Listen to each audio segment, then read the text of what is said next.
ఆసాకు దేవుని సందేశం, ఆయన సందేశాన్ని ఇస్తున్నాడు. 2వ దినవృత్తాంతములు 15వ అధ్యాయం 10వ వచనం. ఏమని ఆయన సందేశం చేస్తున్నాడు? మీరు యెహోవా పక్షపు వారైన ఎడల, మీరు దేవుని పక్షపు వారైన ఎడల. 2 పక్షాలు ఉంటాయి. ప్రతి దాంట్లో 2 పక్షాలు ఉంటాయి, 2 పార్టీలు ఉంటాయి. ఒకరి పక్షంగా ఉంటారు, ఇంకొకరి పక్షంగా ఉంటారు. మరి ఆయన ఏం మాట్లాడుతున్నాడు? మీరు మరి యెహోవా పక్షం, దేవుని పక్షపు వారైన ఎడల. ఒకవేళ మీరు దేవుని పక్షపు వారైన ఎడల, దేవునితో ఉన్నవారి ఎడల, దేవునితో సంబంధం కలవారు, దేవుని యొద్దకు వచ్చేవారైన. చూడండి, ఆయన ఏమన్నాడు యాకోబు పత్రికలో? మీరు దేవుని యొద్దకు రండి, అప్పుడు ఆయన మీ యొద్దకు వచ్చు. అంటే దేవుని పక్షంగా మీరు ఉండండి. ఆయన అంటున్నాడు, మీరు దేవుని పక్షం, యెహోవా పక్షపు వారైన ఎడల ఆయన మీ పక్షంలో ఉండు. మీరు ఆయన పక్షంలో ఉంటే ఆయన మీ పక్షంలో ఉంటాడు. మీ పక్షంలో ఉండు. మీరు ఆయన యుద్ధ విచారణ చేసిన ఎడల ఆయన ప్రత్యక్షమగును. అవును, మనం ఎక్కడెక్కడో వెళ్ళి విచారణ చేస్తుంటాం మన సమస్యల గురించి, మన పరిస్థితులను బట్టి చాలామందికి చెప్పుకుంటుంటాం ఈ లోకంలో. అని అంటున్నాడు, మీరు మరి ఆయన యుద్ధ విచారణ, దేవుని యుద్ధ విచారణ, దేవుని యుద్ధ విచారణ చేసిన, దేవునితో సంబంధం కలిగి మరి దేవుని పక్షముగా ఉండి ఆయన యుద్ధ మనం విచారణ చేసిన. అవును, మనకు చాలా కష్టాలు, బాధలు ఎన్నో ఉంటాయి. మనం దేవుని సన్నిధికి మనం రాకుండా మనం ఎక్కడెక్కడో పోయి ఎవరెవరితో విచారణ చేస్తుంటాం. తాత్కాలికమైన ఒక ఆదరణ కలగాలని మనం ప్రయత్నాలు చేస్తూ, వారు మనకేమో సలహాలు ఇస్తారేమో, మన పక్షంగా ఉంటారేమో అని వారి యొద్దకు మనం పరిగెడుతుంటాం. ఎక్కడైనా సమస్య ఉంటే ఆ సమస్య వద్దకు రండి అని మనం వారిని రిక్వెస్ట్ చేస్తుంటాం, బతిమలాడుతుంటాం. కొన్నిసార్లు వస్తామని రాని వారు చాలామంది ఉంటారు. నేనున్నాను అని తప్పించుకునేవారు చాలామంది ఉంటారు.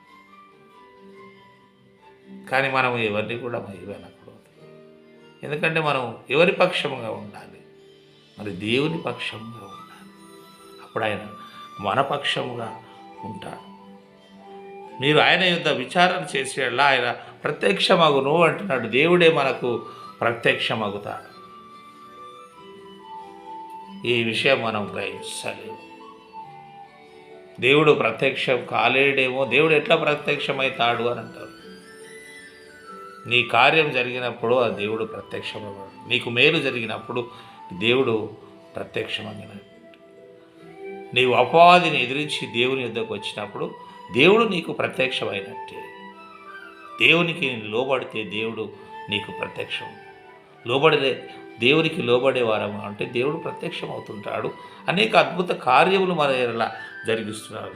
మరి చూడండి, మీరు ఆయన యుద్ధ విచారణ చేసే ఎడల ఆయన ప్రత్యక్షమగును, మీరు ఆయనను విసర్జించిన ఎడల ఆయన మిమ్మును విసర్జించును. చూడండి, మీరు ఆయనను విసర్జించిన దేవుడు ఏం చేస్తాడులే, ఏదో మనం అట్లా ఉండిపోతే అయిపోద్ది అని అనుకుంటుంటాం. దాన్ని విసర్జించడం అంటారు. విసర్జించడం అంటారు.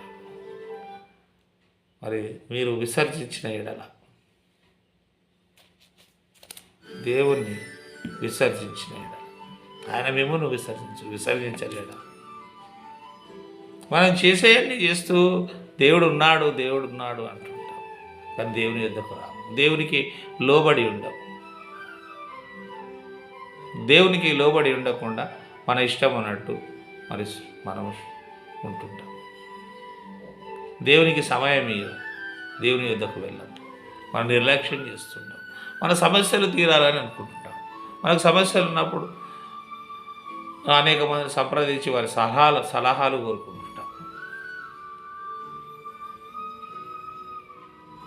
అనేక సెంటర్స్కి వెళ్తుంటాం, మోటివేషన్ క్లాసెస్కి వెళ్తుంటాం, సైకాలజిస్టుల వద్దకు వెళ్తుంటాం మన సమస్యలు చెప్పుకోవడానికి కాదు. దేవుని యొద్దకు రావాలి, ఆయన సన్నిధికి రావాలి, ఆయనకు లోబడి ఉంటారు. అందుకే అంటున్నాడు, మీరు ఆయనను విసర్జించాడు, ఆయన మిమ్మల్ని కూడా విసర్జిస్తాడు. ఆయన యుద్ధకు మీరు రండి, అప్పుడు ఆయన మీ యుద్ధకు వచ్చును అని మాట్లాడుతున్నాడు. మరి పాపులారా, మీ చేతులను శుభ్రము చేసుకొనుడి. ఈ చేతులు అనేకమైన పాపాలు చేసే చేతులకు మైల చాలా ఉంటుంది. కరోనా టైంలో మన చేతులను ఎప్పుడు శానిటైజ్ చేసుకుంటుంటాం. హాస్పిటల్స్కి వెళ్ళినప్పుడు, రెస్టారెంట్లకు వెళ్ళినప్పుడు, కొన్ని పరిస్థితుల్లో మన చేతులను శుభ్రం చేసుకుంటాం. చేతులను శుభ్రం చేసుకొని మనం ఆహారాన్ని బుద్ధిస్తుంటాం. ఎందుకంటే చేతులకు ఉన్న మలినాన్ని మనం తొలగించుకుంటాం. ఆయన అందుకే చెప్తున్నాడు, పాపులారా, మీ చేతులను శుభ్రము చేసుకొనుడి, మీ హృదయములను పరిశుద్ధపరచుకోండి. మీ హృదయంలో చాలా మలినం ఉంది, దాన్ని మీరు ముందుగా పరిశుద్ధపరచుకొనుడి అంటున్నాడు. హృదయాలను పరిశుద్ధపరచుకోండి అని ఆయన మాట్లాడుతున్నాడు. పాపులారా, ఈ చేతులను శుభ్రము చేసుకోండి, మీ హృదయములను పరిశుద్ధపరచుకొనుడి. హృదయ శుద్ధి గలవారు ధన్యులు, వారు దేవుని చూచారు. ఏ హృదయం అయితే శుద్ధిగా ఉంటుందో దేవునికి ఇష్టం. కాబట్టి వ్యాకులపడుడి, దుఃఖపడుడి, ఏడువుడి. ఇది ఎవరి దగ్గర వ్యాకులపడు? దేవుని వద్ద మాత్రమే, మనుషుల యొద్ద కాదు. మనుషుల యొద్ద వ్యాకులపడడం, మనుషుల వద్ద ఏడవడం, మనుషుల యొద్ద దుఃఖపడడం వల్ల ఏమీ రాదు. అంటున్నాడు, వ్యాకులపడుడి, దుఃఖపడుడి, ఏడువుడి. మీ నవ్వు దుఃఖమునకు, మీ ఆనందము చింతకును మార్చుకోండి. అవును, మీరు మీ నవ్వు దుఃఖమునకు. మనం నవ్వుకోవడానికి చాలా పరిస్థితులు ఉంటాయి, అది తాత్కాలికం. మనం నవ్వుతూ ఉంటాము, దానివల్ల వచ్చే లాభం ఏమీ లేదు. ఎందుకు నవ్వుతుంటామంటే అక్కడ మనం చాలా ఆనందిస్తుంటాం, ఆ యొక్క సిచ్యువేషన్లో, ఆ యొక్క లొకేషన్స్లలో, ఆ యొక్క మనుషుల మధ్య. మరి మీ నవ్వు దుఃఖమునకును, మీ ఆనందము చింతకును మార్చుకుని మీరు చింతపడండి. మీ నవ్వు, మీ సంతోషం, దీని యందు మీరు సంతోషిస్తున్నారు. వాటి యందు మీరు సంతోషించడం కాదు, వాటి యందు మీరు ఆనందించడం కాదు. అందుకే మీ నవ్వు దుఃఖమునకును, మీ ఆనందమును చింతకును, చింతపడండి, ఏడవండి, దుఃఖపడండి, వ్యాకులపడండి. ఇది దేవుని యొద్ద. అవును, మన కుటుంబాల్లో చాలా సమస్యలు, మన బిడ్డల గురించి మనం చాలా బాధపడుతున్నాం. మనం అంతా చింతించేవారిగా ఉంటున్నాం. పైకి నవ్వునట్టు కనబడుతుంటాం, నటిస్తుంటాం, కానీ మనకు చాలా చింత, వేదన, దుఃఖం. మన కుటుంబ విషయాల్లో ముఖ్యంగా మనం చాలా దుఃఖంలో ఉన్నాం, చాలా బాధలో ఉన్నాం. ఎందుకంటే అపవాదిని మనం ఎదిరించలేకపోతున్నాం. అపవాదిని ఇంకా మన పక్కనే కూర్చోబెట్టుకుంటున్నాం. వాడు మన మీద పరిపాలన చేయాలని ఎంతో వాడు మరి ఎదురు చూస్తుంటాడు. మన యొక్క ప్లాన్ అది. అపవాదిది మనతో సంబంధం కలిగి మనం ఇవన్నిటికీ లోనవుతుంటాం.